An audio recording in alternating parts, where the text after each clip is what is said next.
ಅದೆಷ್ಟೋ ಹೋರಾಟ, ಅದೆಷ್ಟೋ ರಾಜಕೀಯ ರಣತಂತ್ರ, ಅದೆಷ್ಟೋ ಶ್ರಮ ಮತ್ತು ಅಸಂಖ್ಯಾತ ಬೆವರಿನ ಹನಿಗಳು. ನಾನು ಪಕ್ಷಕ್ಕಾಗಿ ದುಡಿದಿದ್ದೇನೆ, ನನಗೆ ಕೂಲಿ ಕೊಡಿ ಎಂದು ಹೈಕಮಾಂಡ್ ಮುಂದೆ ಪದೇ ಪದೇ ಹತ್ತೊಕ್ಕಯ್ಯ ಮಂಡಿಸುತ್ತಿದ್ದ ಕನಕಪುರದ ಬಂಡೆ ಕಾಂಗ್ರೆಸ್ನ ಧೀಮಂತ ಕಟ್ಟಾಳು ಡಿಕೆ ಶಿವಕುಮಾರ್ ಅವರ ಸುದೀರ್ಘ ಕಾಲದ ಕನಸು ಕೊನೆಗೂ ನಿನ್ನೆ ನನಸಾಗಿದೆ. ಕರ್ನಾಟಕ ರಾಜಕಾರಣದಲ್ಲಿ ಕೆಂಪೇಗೌಡರ ಹೆಮ್ಮೆಯ ಪುತ್ರ ಡಿಕೆ ಶಿವಕುಮಾರ್ ಅವರ ಅಧಿಕೃತ ಯುಗ ಆರಂಭವಾಗಿದೆ. ವಿಧಾನಸೌಧದ ಲೋಕಭವನದಲ್ಲಿ ಹಬ್ಬದ ವಾತಾವರಣ ನಿನ್ನೆ ನಿರ್ಮಾಣವಾಗಿತ್ತು. ನೂತನ ಮುಖ್ಯಮಂತ್ರಿಯಾಗಿ ಡಿಕೆ ಶಿವಕುಮಾರ್ ನಿನ್ನೆ ಮೊದಲ ಸಚಿವ ಸಂಪುಟ ಸಭೆಯನ್ನ ನಡೆಸಿದ್ದು ರಾಜ್ಯದ ಜನತೆಗೆ ಬಂಫರ್ 6 ಮಹತ್ವದ ಗಿಫ್ಟ್ಗಳನ್ನು ಘೋಷಿಸಿದ್ದಾರೆ. ಹೌದು, ಸಿಎಂ ಡಿಕೆ ಶಿವಕುಮಾರ್ ನೇತೃತ್ವದ ಮೊದಲ ಕ್ಯಾಬಿನೆಟ್ ಸಭೆಯಲ್ಲಿಯೇ ಯುವ ಜನಾಂಗ, ವಿದ್ಯಾರ್ಥಿಗಳು ಹಾಗೂ ಬೆಂಗಳೂರಿನ ಮೂಲ ಸೌಕರ್ಯಕ್ಕೆ ಸಂಬಂಧಿಸಿದಂತೆ ಅತ್ಯಂತ ಪ್ರಮುಖ ನಿರ್ಧಾರಗಳನ್ನು ಕೈಗೊಳ್ಳಲಾಗಿದೆ. ಈ 6 ಮಹತ್ವದ ಗಿಫ್ಟ್ಗಳು ಯಾವ್ಯಾವು ಮತ್ತು ಸಿಎಂ ಸ್ವತಃ ಈ ಬಗ್ಗೆ ಏನು ಹೇಳಿದ್ದಾರೆ ಎಂಬುದು ಕಂಪ್ಲೀಟ್ ಡೀಟೇಲ್ಸ್ ಈ ವಿಡಿಯೋದಲ್ಲಿ ಇದೆ. ಅದಕ್ಕೂ ಮುಂಚೆ ನೀವಿನ್ನು ಚಾನಲ್ಗೆ ಸಬ್ಸ್ಕ್ರೈಬ್ ಮಾಡದಿದ್ರೆ ಕೂಡಲೇ ಚಾನಲ್ಗೆ ಸಬ್ಸ್ಕ್ರೈಬ್ ಮಾಡಿಕೊಳ್ಳೋದನ್ನ ಮರಿಬೇಡಿ.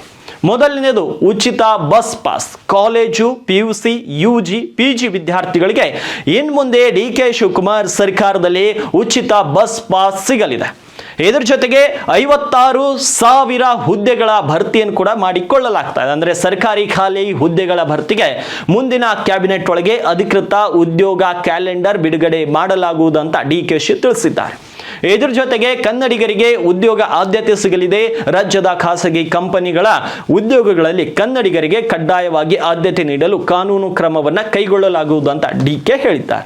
ಇದರ ಜೊತೆಗೆ ಭಾರತ್ ಜೋಡೋ ಯುವಕ ಸಂಘ ಕ್ರೀಡೆ ಸಾಂಸ್ಕೃತಿಕ ಚಟುವಟಿಕೆಯನ್ನು ಪ್ರೋತ್ಸಾಹಿಸಲು ಪ್ರತಿ ನೋಂದಾಯಿತ ಸಂಘಕ್ಕೆ ತಲಾ 10 ಲಕ್ಷ ರೂಪಾಯಿ ಅನುದಾನವನ್ನ ನೀಡಲಾಗುವುದು ಅಂತ ತಿಳಿಸಿದ್ದಾರೆ. ಇನ್ನು ಮನೆಗಳಿಗೆ OC ವಿನಾಯಿತಿ. 2500 ಚದರ ಅಡಿವರೆಗಿನ 3 ಅಂತಸ್ತಿನ ಮನೆಗಳಿಗೆ ಒನ್ ಟೈಮ್ ಆಕ್ಯುಪೆನ್ಸಿ ಸರ್ಟಿಫಿಕೇಟ್ ವಿನಾಯಿತಿ ನೀಡಲಾಗುವುದು ಅಂತ ತಿಳಿಸಿದ್ದಾರೆ. ಇನ್ನು ಬೆಂಗಳೂರಿನ ರಸ್ತೆಗಳಿಗೆ 2,000 ಕೋಟಿ BDA ಮತ್ತು BBMP ವ್ಯಾಪ್ತಿಯ ವಾರ್ಡ್ ರಸ್ತೆಗಳ ಡಾಂಬರೀಕರಣಕ್ಕಾಗಿ ವಿಶೇಷ ಅನುದಾನ ನೀಡುವುದಾಗಿ DK ತಿಳಿಸಿದ್ದಾರೆ. ಮೊದಲನೇದಾಗಿ ರಾಜ್ಯದ ಎಲ್ಲ ವಿದ್ಯಾರ್ಥಿಗಳಿಗೆ ಸಿಹಿ ಸುದ್ದಿ ನೀಡಿದ್ದಾರೆ. ಅಂದರೆ SSLC, PUC, college, post graduation ವ್ಯಾಸಂಗ ಮಾಡುತ್ತಿರುವ ಎಲ್ಲ ವಿದ್ಯಾರ್ಥಿಗಳಿಗೆ ಯಾವುದೇ ಶುಲ್ಕವಿಲ್ಲದೆ ಉಚಿತ ಬಸ್ ಪಾಸ್ ನೀಡಲು ಆದೇಶಿಸಲಾಗಿದೆ. ಆದರೆ ವಿದ್ಯಾರ್ಥಿಗಳು ಆನ್ಲೈನ್ ಮೂಲಕ ಅಧಿಕೃತವಾಗಿ ಅರ್ಜಿಯನ್ನು ಸಲ್ಲಿಸಬೇಕಾಗುತ್ತೆ. ಇನ್ನು ನಿರುದ್ಯೋಗದ ಸಮಸ್ಯೆಗೆ ಮದ್ದು ಹರಿದಿರುವಂತಹ ಸಿಎಂ ಈಗಾಗಲೇ ಬಾಕಿ ಇರುವಂತಹ 56,000 ಸರ್ಕಾರಿ ಹುದ್ದೆಗಳ ನೇಮಕಾತಿಗೆ ಇದ್ದ ತಾಂತ್ರಿಕ ಅಡೆತಡೆಗಳನ್ನು ನಿವಾರಣೆಯಾಗಿವೆ ಎಂದಿದ್ದಾರೆ. ಯಾವ ಇಲಾಖೆಯಲ್ಲಿ ಯಾವ ದಿನಾಂಕದಂದು ನೋಟಿಫಿಕೇಶನ್ ಹೊರಡಿಸಲಾಗುತ್ತೆ ಎಂಬ ನಿಖರವಾದ ಉದ್ಯೋಗ ಕ್ಯಾಲೆಂಡರ್ ಅನ್ನ ಮುಂದಿನ ಕ್ಯಾಬಿನೆಟ್ ಸಭೆಗಳಿಗೆ ಬಿಡುಗಡೆ ಮಾಡುವುದಾಗಿ DK ತಿಳಿಸಿದ್ದಾರೆ.